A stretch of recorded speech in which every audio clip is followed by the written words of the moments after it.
बेनकाब किस्त नंबर 40। देवजी खामोश हुए तो मेरे ज़हन में मैडम का खाका एक बार फिर ताज़ा हो गया। क्या वाकई बड़े मियाँ सही कह रहे हैं? मैंने सोचा। किन सोचों में गुम हो। मुझे खामोश देखकर वो बोले, कुछ नहीं, बस ऐसे ही। मेरी समझ में कुछ नहीं आया तो मैंने यही कहकर जान छुड़ानी चाहिए। वैसे अगर तुम चाहो तो इनसे बम्बई से लेकर मद्रास तक किसी भी हीरोइन की फरमाइश कर सकते हो। देवजी ने मुझे मजीद हैरतज़दा करते हुए कहा। वाकई? मैंने हैरत से पूछा।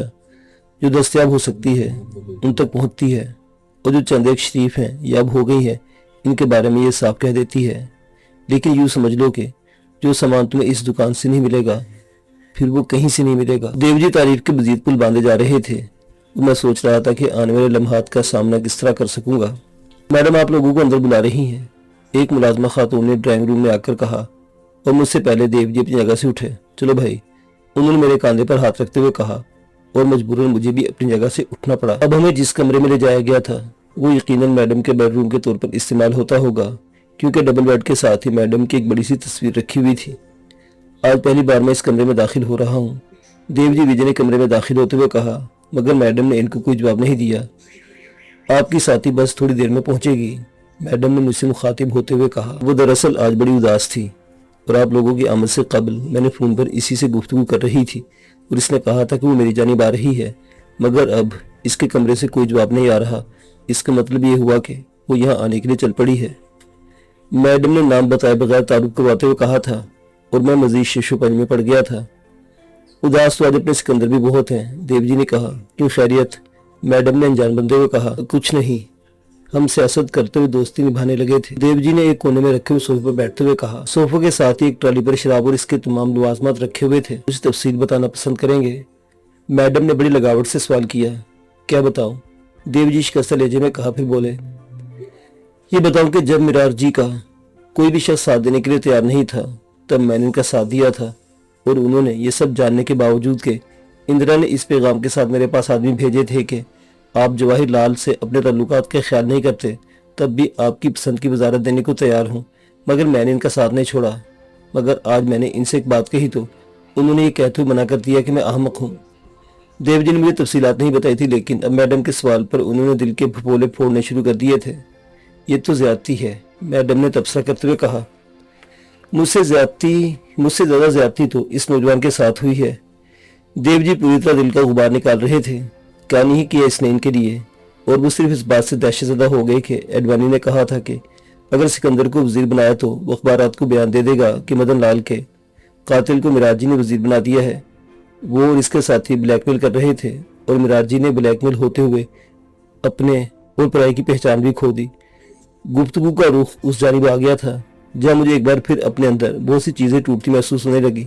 छोड़े ताऊ जी, कोई बात करें, मैंने ने मौजू से हटाने की कोशिश करते हुए कहा। और बात सिर्फ ही हो सकती है कि किरण जी पैक बना दें। देवजी ने सोफे की पूछ से टेक लगाते हुए कहा। सिकंदर साहब की पार्टनर का तो इंतजार कर ले, मैडम ने ट्राली अपनी जानिब खींचते हुए कहा। हमें तो अब किसी पार्टनर की जरूरत नहीं, इसलिए हमें क्यों महरूम रखा जा रहा है, उन्होंने इसरार करते हुए कहा। जैसे आपका हुक्म, मैडम ने टेबल पर गिलास सजाते हुए कहा। मैंने 3 गिलास देखकर चाहा कि मना कर दूं, मगर अंदर से इतना टूट चुका था कि हिम्मत नहीं कर सका। शायद शराबी कुछ देर को सुकून दे दे, मैंने सोचा। वो तुम्हारी सहेली आजकल कहाँ है? देवजी ने अचानक मौजू बदलते हुए कहा। किसकी बात कर रहे हैं आप? रेहाना की। और इसके साथ ही मेरे पूरे वजूद में झमाके होने लगे। सियासत की इस अहमकाना दौड़ में मेरा असल दुश्मन तो मेरे ज़हन से ओझल ही हो गया था। लंदन गई हुई आजकल, देवजी की जानिब से इस बात का इशारा पाते हुए बोली। घूमने गई होगी, देवजी ने एक और सवाल किया। नहीं, मैडम ने जवाब देते हुए कहा। मेरा तो ख्याल है कि अब वो इंडिया इस वक्त तक नहीं आएगी जब तक आप लोग हुकूमत में हैं। और मुझे एहसास होने लगा कि मुझसे कितनी बड़ी हिमाकत हुई थी, मगर अखबारात में तो कोई खबर नहीं आई, देवजी ने कहा। अव्वल तो वो चुपके से गई है, और दोम यह कि अखबारात को आजकल सियासत से फुर्सत मिले तो वो कोई बात करें, और आखिरी बात यह कि अब वो संजय की मंजूरी नजर भी नहीं रही थी। क्या मतलब? इस बार देवजी की बजाय मैंने सवाल किया। इसके अलावा कोई मतलब नहीं है कि संजय ने इसे अपनी नाकामियों का जिम्मेदार ठहराते हुए धुतकार दिया, और इसके पास अब ऐसा कोई मजबूत आसरा नहीं रहा था जिसके सहारे वो यहाँ रह सकती, इसलिए इसने जब तक हालात ठीक नहीं हो जाते मुल्क छोड़ देने का फैसला कर लिया। मैडम ने तफसील बताते हुए कहा। इस जैसी खातून को क्या डर? देवजी ने मुस्कुराते हुए कहा। संजय ना सही, कोई और सही। ये धमकी भी से दी गई थी कि अगर वो भारत में रही तो किसी से ताल्लुकात नहीं बढ़ाएगी, क्योंकि वो संजय के साथ मंसूब रही है, और शहजादे पसंद नहीं करेंगे कि वो किसी और के साथ नजर आए। ये क्या तो मैडम के लहजे में तलखी आ गई थी, लेकिन फौरन से खुद को संभाल लिया। आपने देव जी कौन सा मौजू छेड़ दिया? मेरी ख्वाहिश थी कि वो ये मौजू जारी रखें। इससे कम मुझे रेहाना के बारे में मालूमात तो हासिल हो रही थी। जुल्म के दिन ज़्यादा लंबे नहीं होते किरण जी। मैं इसे एक बार फिर इस मौजू की जानिब लाना चाह रहा था। कल तक वो फिरौन के लहजे में गुफ्तगू करती थी और आज मुझ पाकर भागी है। मेरी जुबान से रेहाना के खिलाफ जहर उगलना शुरू हो गया, मगर वो जवाब में कुछ नहीं बोली। यही इसी शहर में कितने ही ऐसे घर हैं जिन्हें इसने बर्बाद कर दिया, कितने ही लोग ऐसे हैं जिन्हें इसने जिंदा दरगोर करा दिया। और कि आप इस बात की जमानत देते हैं कि कल तक जो कुछ होता रहा है वो अब नहीं होगा। वो मेरे लहजे की तलखी को बर्दाश्त नहीं कर सकी थी। सिकंदर साहिब, कुछ तब्दील नहीं हुआ और कुछ तब्दील नहीं होगा। इसके चेहरे पर तंज़े मुस्कुराहट थी। मेरे पास आज इससे ज़्यादा फ़ोन आते हैं जितने कांग्रेस के ज़माने में आते थे। वो सच्चाइयों पर से पर्दा उठा रही थी और मैं खामोश था। वो भी अपनी कामयाबी का जश्न मनाने के लिए किरण से राब्ते करते थे और आपके अफराद भी यही कर रहे हैं। आइंदा भी यही होगा। लेकिन जब बुराई ज़्यादा बढ़ जाएगी या सामने आ जाएगी तो रेहाना जैसी चंद छोटी मछलियों का शिकार करके कह दिया जाएगा 20 डोल पानी निकाल दिया गया है और अब कुआं पाक है। मगर कुआं तो उस वक्त तक पाक नहीं हो सकता जब तक इसमें सड़ती हुई लाश को न निकाल दिया जाए। इसने अपनी तल्ख बातों के दौरान ही हमारे आगे गिलास रख दिए थे, मगर इसके खामोश होने के बाद थोड़ी देर तक में से कोई नहीं बोला। मुझे अपनी गलती का एहसास उस वक्त हो गया था जब इसने बोलना शुरू किया था। देवजी ने रेहाना को इसकी सहेली कहा था और अब अपनी सहेली का दिफा कर रही थी। इसे क्या मालूम था कि वो एक ऐसे शख्स से बात कर रही है जो इसके खून का प्यासा है। मुझे इससे ऐसी कोई बात नहीं करनी चाहिए जिससे शुबा हो के मैं रेहाना से कोई बुग़्ज़ रखता हूँ। मैंने अपने आप को समझाते हुए धीरे धीरे में कहा, आई एम सॉरी, मुझे इस लहजे में आप लोगों से गुफ्तगू नहीं करनी चाहिए थी। अचानक शायद इसे एहसास हो गया था कि वो कारोबारी उसूलों के खिलाफ इनहराफ कर रही है। कि हमारे साथ क्या खास बात है? देवजी ने माहौल की कशीदगी को कम करने के लिए मुस्कुराते हुए कहा, आप मेहमान हैं और मेज़बान पर मेहमान के जज्बात का ख्याल रखना लाजिम है। इसने बड़े सलीके से मुआज़रत की थी। ले शुरू करें। इसने ट्रॉली से कुछ नमकीन चीज़ों की प्लेटें मेज़ पर रखते हुए कहा, मैं माज़रत चाहूँगा, मैंने इनकार करने की एक रस्मी सी कार्रवाई करनी चाहिए। इसका मतलब ये भी नहीं कि मेहमान को इस बात का हक हासिल है कि वो मेज़बान के जज्बात का कोई ख्याल न रखे। इसने मुस्कुराते हुए कहा और हम तीनों हंसने लगे। सिकंदर के पहले घूंट के नाम इन दोनों ने अपना गिलास उठा लिए थे। मजबूरन मुझे इनका साथ देना पड़ा। एक आखिरी झिझक इनकी फिक्रे ने पूरी कर दी। जाम से जाम टकराए और मैंने अपनी ज़िंदगी का पहला घूंट लिया। मैंने एहतियातन पहला घूंट ज़्यादा बड़ा नहीं लिया था, लेकिन इसके बावजूद तलखी की एक लकीर थी कि बहुत दूर नीचे तक खिंचती चली गई। इसका जायका तो मैंने मुंह बनाते अपना फिक्रा अधूरा ही छोड़ दिया, क्योंकि मेरी समझ में पूरी तरह खुद नहीं आया था कि असल जायका था क्या। ये सब इब्तदा की बातें हैं। देवजी ने नमकीन बादामों की प्लेट मेरी जाने बढ़ाते हुए कहा, बाद में तो तमाम बातें खुद ब खुद सेट होती चली जाती हैं। इनके चेहरे पर मुस्कुराहट थी। मैंने चंद बादाम ले लिए, लेकिन चेहरा मेरा इसी तरह बिगड़ रहा था। आहिस्ता आहिस्ता सिप लेते रहे, थोड़ी देर में सब ठीक हो जाएगा। इस बार किरण जी बोली थी, रेहाना अकेली गई है या फैमिली को भी साथ ले गई है? देवजी विजय ने एक घूंट लेते हुए कहा, बेटी को यहीं छोड़ गई है। जवाब सुनकर मेरे अंदर खुशी की लहर दौड़ती चली गई। संजय ने रोका होगा। देवजी बोले, नहीं, इसके स्कूल की प्रॉब्लम थी। और फिर इस बच्ची से किसी का क्या इख्तलाफ? किरण जी ने अपनी राय जाहिर कर दी, लेकिन इसे नहीं मालूम था कि इसने मुझे कितनी बड़ी मालूमात बहूम पहुंचाई थी। मैंने इस खुशी में एक और घूंट ले सोचा, फितरत की भी किसी से कोई दुश्मनी नहीं थी। मरहूम मोइनुद्दीन शेख की साहिबजादी का ख्याल आया तो मेरे रगों पे में नफरत के शरारे छूटने लगे। ये बहुत काम की खातून है सिकंदर, इनसे तल्लुकात खराब मत करना। मेरे अंदर से किसी ने सरगोशी की कि ऐसा नहीं हो सकता कि आप अनवली खातून का इंतजार खत्म करके मेरी पार्टनर बन जाए। मैंने बराह रास्त इससे गुफ्तगू करते हुए कहा, यह बात आप इससे मिलने के बाद चूंकि नहीं कहेंगे, इसलिए मैं आपकी बात को मजाक समझ कर टाल जाती हूँ। इसके चेहरे पर मुस्कुराहट थी, लेकिन मैं जो बात एक बार कह देता हूँ इस पर आखिर तक कायम रहता हूँ। ये कहते मैंने अपना गिलास उठाया और अपनी जगह से उठकर इसके बराबर जाकर बैठ गया। मेरे जहन में सिर्फ एक ही फिक्रे की गर्दान हो रही थी, इस खातून से जल्द बेहतरीन तल्लुकात कायम करने में मेरा ही मुफाद है और इसके मुताबिक अपनी हिकमत अमली तरतीब दे रहा था। रात वहीं गुजारने के बाद मैं अगले रोज़ दोपहर में अपने घर पहुंचा तो वहाँ तमाम अफराद को जमा पाया। तमाम अफराद के चेहरों पर मुझे देखती ही एक रोशनी सी बिखरती चली गई। खैरियत तो है?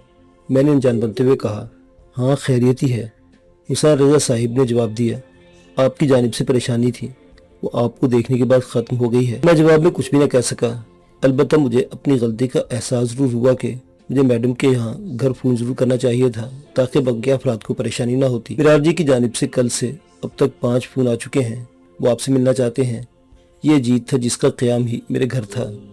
थोड़ी देर पहले कांति भी आया था और इसने भी यही पैगाम दिया था। इर्तिका ने कहा, अब फिर गाड़ी कहीं रुक गई है जो मुझे धक्का देने के लिए इस्तेमाल करना चाहते हैं, ताकि जैसे ही गाड़ी स्टार्ट हो वो बगैर शुक्रिया अदा किए रवाना हो जाए। मैंने सोफे पर बैठते हुए कहा, रात भर की थकन अभी तक आसाब पर सवार थी। सुबह आँख खुलने के साथ जो पहला तासुर ज़हन में आया वो ये कि मेरे सर पर कई मन वजन रख दिया गया हो। ये हैंगओवर है, मैंने खुद से कहा था। शराब पीने वालों को खुसूसन मदन लाल के साथ रहते हुए मैंने किस इस्तिलाहों और इसके असरात से अच्छी तरह वाकिफ था, लेकिन इन्हें भुगताने का ये पहला इत्तफाक था। आप तैयार हो जाएं, तब तक मैं वज़ीर-ए-आज़म सेक्रेटरीट फ़ोन कर देता हूँ। आप थोड़ी देर में पहुँच रहे हैं। यह शुजा ज़ैदी था जो एक कोने में दुबका बैठा था। अभी तो मैंने फैसला भी नहीं किया कि मुझे जाना चाहिए नहीं। मैंने इसका जवाब देते हुए कहा, देवजी विजय का फ़ोन भी आया था कि आप वापस आ जाएं तो आपसे बात करवा दी जाए। इर्तिका ने एक और इत्तला देते हुए कहा, बड़े मियाँ रात मुझे तन्हा छोड़कर खिसक लिए थे और अब बात करना चाह रहे हैं। मैंने सोचा, लेकिन फिर उठकर टेलीफोन तक पहुंचा ही था कि फ़ोन की घंटी बज उठी। दूसरी जानिब वज़ीर-ए-आज़म सेक्रेटरी से कोई शख्स बोल रहा था। भी जैसे से मालूम हुआ कि मैं सिकंदर ही बोल रहा हूँ, इसने मुझसे कहकर इंतज़ार करने को कहा कि वज़ीर-ए-आज़म साहिब आपसे बात करना चाहते हैं।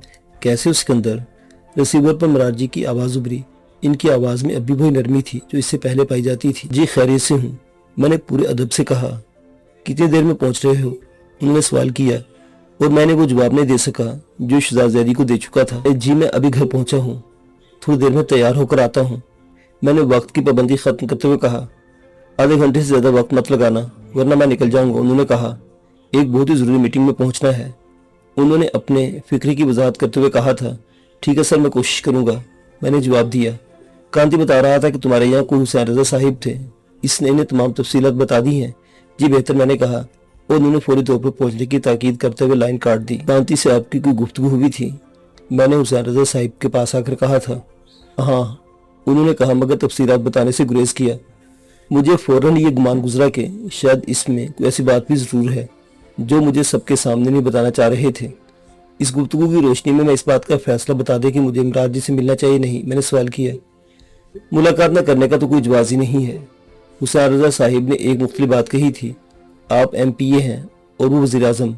इस हकीकत को तस्लीम करने में आपको कोई आर नहीं होना चाहिए। हुसैन रज़ा साहिब ये कह रहे हैं कि जो कुछ हुआ है इसे भूलकर मुझे नए सिरे से आगाज़ करना चाहिए। मैंने सोचा। और दूसरी बात यह कि आदमी को जिम्मेदारियों से भागना नहीं चाहिए। फिर सियासत में तो सारा खेल ताकत का होता है। कुव्वत हासिल करने का नाम ही सियासत है।